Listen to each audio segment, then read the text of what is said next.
Hello friends, నేను మీ Mani sir, life spoken English. ఈరోజు మనం మోటివేషన్కి, ఇన్స్పిరేషన్కి, ఇన్ఫ్లుయెన్స్కి ఉన్న తేడా తెలుసుకోబోతున్నాం. ఇన్ఫ్లుయెన్స్ అంటే మన మీద చుట్టుపక్కల ఉన్న జనాభా కానీ, సమాజం కానీ ఒక ప్రభావం కనుక చూపించగలిగితే దాన్ని ఇన్ఫ్లుయెన్స్ అంటారు. For example, his village life influencer him a lot. So జాగ్రత్తగా అబ్జర్వ్ చేయండి. The city life influencer him, the traditional family influencer him a lot. ఇక్కడ అన్ని చోట్ల కూడా వాళ్ళ యొక్క ప్రభావం వాడి మీద పడింది. అది ఇన్ఫ్లుయెన్స్.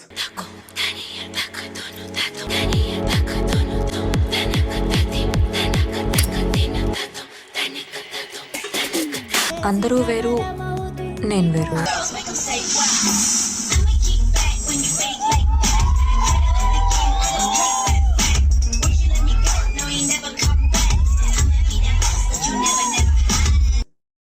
మరి ఇప్పుడు మోటివేషన్కి, ఇన్స్పిరేషన్కి తేడా ఏంటి సార్?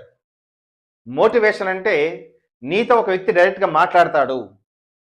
ఆ వ్యక్తి నీతో మాట్లాడుతూ నువ్వు డల్గా ఉన్నప్పుడు, నువ్వు ఫెయిల్ అయినప్పుడు నిన్ను గెలిపించడానికి, నిన్ను ఎంకరేజ్ చేయడానికి కొన్ని స్టోరీస్ చెప్పి, అలాగే కొన్ని ఎగ్జాంపుల్స్ ఇచ్చి, అరే బాబు నువ్వు కత్తి, నువ్వు తురుము, నువ్వు అది, నువ్వు ఇది, నువ్వు అంత గొప్పవాడివి, దేవుడిని సృష్టించింది ఎందుకే, నువ్వు వచ్చేయగలవు, ఇది చేయగలవు, పద వెళ్ళు అన్నాడు అనుకోండి, ఇది మోటివేషన్ అండి, ఇన్స్పిరేషన్ కాదు. అంటే ఇన్ఫ్లుయెన్స్ అనేది పర్సన్ టు పర్సన్ కనుక దొరికితే అది మోటివేషన్. ఇక్కడికి వచ్చింది మీటింగ్లు పెట్టి మిమ్మల్ని ఎడ్యుకేట్ చేయడానికి కాదు. నాకు అంత ఓపిక లేదు, ఇంట్రెస్ట్ లేదు. కానీ నేను నీతో మాట్లాడడానికి వచ్చాను. ఏయ్, నిన్నే నిన్నే నిన్నే నిన్నే వింటున్నావా? నిన్నే వింటున్నావా? అసలు నీకేం డ్యామేజ్ జరుగుతుందో తెలుసా? రాయ్, నిన్నే నిన్నే నిన్నే నిన్నే ప్రాబ్లం సాల్వ్ చేసుకోవా? టైం లేదా నీకు? నీకు ఇష్టమైన లీడర్ నీ ఊరిస్తే రోజంతా ఎండలో నిలబడతావు. నీ లవర్ ఫోన్ చేస్తే గంటలు పార్క్ దగ్గర వెయిట్ చేస్తావు. కొత్త సినిమా రిలీజ్ అయితే తెల్లవారుజామున 5 గంటల క్యూలో నుంచుంటావే.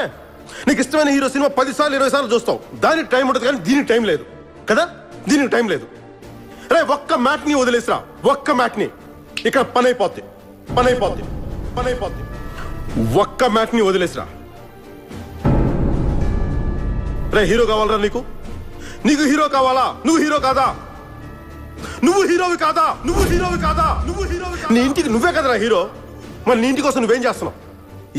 నీ ఇంటి కోసం నువ్వు యూత్వరా? ఎముకలు కుళ్ళిన, వయసులు మళ్ళిన సోమరులారా చావండని శ్రీశ్రీ తిట్టింది నిన్నే. నువ్వు ఇలా ఉంటే దేవుడేం చేస్తాడురా? పోరాడితే పోయేదేవి లేవరా, ఎదవ బానిస సంఖ్యలు తప్ప. ఇప్పుడు ఇన్స్పిరేషన్ అంటే ఏంటి? ఇక్కడ ఎవరైతే మాట్లాడుతున్నారో ఆ వ్యక్తి నీతో మాట్లాడు, ఆడి పని ఆడు చేసుకుంటాడు. అంటే డైరెక్ట్గా ఏది ఉండదు. సో డైరెక్ట్గా 1-to-1 కమ్యూనికేషన్ మనం మోటివేషన్ అన్నాం. కానీ ఇప్పుడు ఇక్కడ ఒక వ్యక్తి ఆడి పని ఆడు చేసుకుంటూ ఉంటాడు. వాడిని చూసి నువ్వు గనక మోటివేట్ అయితే దాన్ని మనం ఇన్స్పిరేషన్ అనాలి, మోటివేషన్ అనకూడదు. ఎందుకంటే ఆ వ్యక్తి వాడి లైఫ్లో లీడ్ చేసుకుంటున్నాడు. వాడిలా గనక మనం చేస్తే మనం కూడా సాధించవచ్చు కదా అని చెప్పి నువ్వు డిసైడ్ అయ్యి నువ్వేం చేసావు అనుకోండి, అది మనకి inspiration. For example, so Gandhiji సత్యం మాట్లాడాడు, అందువల్ల మనం కూడా నిజం మాట్లాడితే మన గౌరవం వస్తుందని చెప్పి నువ్వు డిసైడ్ అయితే ఇది ఇన్స్పిరేషన్. అక్కడ చెప్పచ్చు గాంధీజీ ఈజ్ మై ఇన్స్పిరేషన్. ఇప్పుడు అంబేద్కర్ అనేటువంటి ఒక వ్యక్తి టీచర్లు లోపలికి రానివ్వనప్పుడు, స్టూడెంట్స్ పక్కన కూర్చొనివ్వనప్పుడు, మిగతా స్టూడెంట్స్ అందరూ కూడా అతన్ని హ్యాండిల్ చేస్తున్నప్పుడు ఆ వ్యక్తి వీటన్నిటిని పట్టించుకోకుండా బాగా చదివి స్కాలర్షిప్ తెచ్చుకొని, సో ఈవెన్ ఆ స్కాలర్షిప్తో ఫారెన్ వెళ్ళి మరి బోల్డంత చదివి మన రాజ్యాంగం రాశారు. ఇప్పుడు ఆ వ్యక్తి యొక్క లైఫ్ వల్ల నువ్వు గనక ఇన్ఫ్లుయెన్స్ అయితే అది ఇన్స్పిరేషన్. సో గాంధీజీ వల్ల నువ్వు నిజం చెప్పాలనుకున్నావు, అంబేద్కర్ వల్ల బాగా చదవాలని ఫిక్స్ అయ్యావు, రైట్? అంటే మనకి ఏ సరౌండింగ్స్ మనకి హెల్ప్ చేయలేకపోయినా మనం సాధించవచ్చు అని నువ్వు ఓన్గా జరిగితే అది మనకి ఇన్స్పిరేషన్. అలాగని ఇన్స్పిరేషన్ మనుషులు చూసి కాదు, మన కొన్నిసార్లు వస్తువులు, జంతువులు కూడా చూసుగా జరగచ్చు. ఫర్ ఎగ్జాంపుల్, నువ్వు ఒక అడవిలో వెళ్తున్నావు, అక్కడ చీమలన్నీ ఒకదాని తర్వాత ఒకటి వెళ్తున్నాయండి. ఆ చిన్న చీమ ఏదో పెద్ద రాయిని తీసుకెళ్తుంది, లేదా ఇంత పెద్ద ఫుడ్ని తీసుకెళ్ళిపోతుంది, ఏదో ఒక ఫ్రూట్ దొరికింది, ఏదో ఒక సీడ్ దొరికింది. ఆ సీడ్ని, ఆ ఫ్రూట్ని యాంట్స్ అన్నీ కలిసి తీసుకెళ్తున్నాయి అనుకుందాం. అంటే తనకన్నా ఎక్కువ వెయిట్ ఉన్నటువంటి వస్తువుని అవి తీసుకెళ్ళగలుగుతున్నాయి. ఇప్పుడు వాటిని చూసి నీకేమనిపించిందంటే, సో మన బలం మించి మనం పని చేయొచ్చు అని గనక నీకు అనిపిస్తే ఇది ఇన్స్పిరేషన్. సార్ ఓ బాగా చదువుకోలోకే చదువుతాను సార్. చదువుకుని ఏమవుతావు? గంగారం అవుతాం సార్. ఓ గుడ్ గుడ్. నువ్వేమవుతావు బాబు? గంగారం అవుతాం సార్. నువ్వేమవుతావు? గంగారం అవుతాం సార్. ఏ బాబు నువ్వేమవుతావు? గంగారం సార్. అదేంటి అందరూ గంగారం అవుతారా? అక్క నువ్వేమవుతావు? నేనా గంగారం పెళ్ళానవుతా. అది చేసినప్పుడు నువ్వు చేయలేవేరా అని చెప్పి నేను నిన్ను పోడాను అనుకోండి, నేను రెచ్చగొట్టాను అనుకోండి, అది మోటివేషన్. జీవితం అనేది ఒక యుద్ధం. దేవుడు మనల్ని వార్ జోన్లో పడేశాడు. Be alert, protect yourself. లైఫ్లో ఒక గోల్ అంటూ పెట్టుకోండి, కసితో పరిగెత్తండి. పాడాలనుకుంటే కసిగా పాడేయండి, చదవాలనుకుంటే కసిగా చదివేయండి. లైఫ్లో ఏ గోలు లేనోళ్ళు మాత్రం వీలైనంత త్వరగా చచ్చిపోండి. మీ వల్ల మాకు ఏ ఉపయోగం లేదు. గుర్తుపెట్టుకో, నీకంటే తోపెవడు లేడిక్కడ.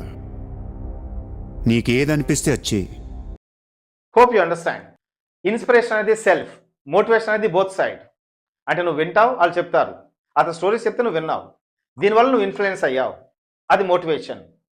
ఇన్స్పిరేషన్ అంటే వాడు ఏం చెప్పడు, వాడు పని చేసుకుంటాడు. కానీ లైఫ్ స్టైల్ నీకు నచ్చి ఇలా చేస్తే బాగుంటుందని చెప్పేసి నువ్వు డిసైడ్ అయ్యి నువ్వు లైఫ్ మార్చుకున్నావు, ఇది ఇన్స్పిరేషన్. రైట్. మరి ఇన్ఫ్లుయెన్స్ అంటే ఏంటి?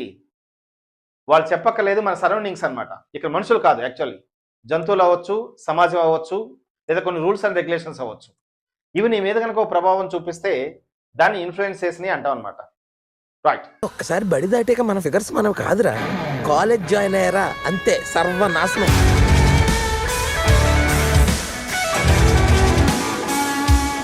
అందరూ వేరు, నేను వేరు. సో మోటివేషన్ అండ్ ఇన్స్పిరేషన్ మనకు మాక్సిమం పాజిటివ్ కేసులో వస్తాయి. ఇన్ఫ్లుయెన్స్ అనేది కొంచెం నెగిటివ్ కేసులో రావడానికి అవకాశం ఉంది. Hope you understand. నా ఛానల్ పేరు గుర్తుందిగా, English by Mani sir. Please like, share and subscribe.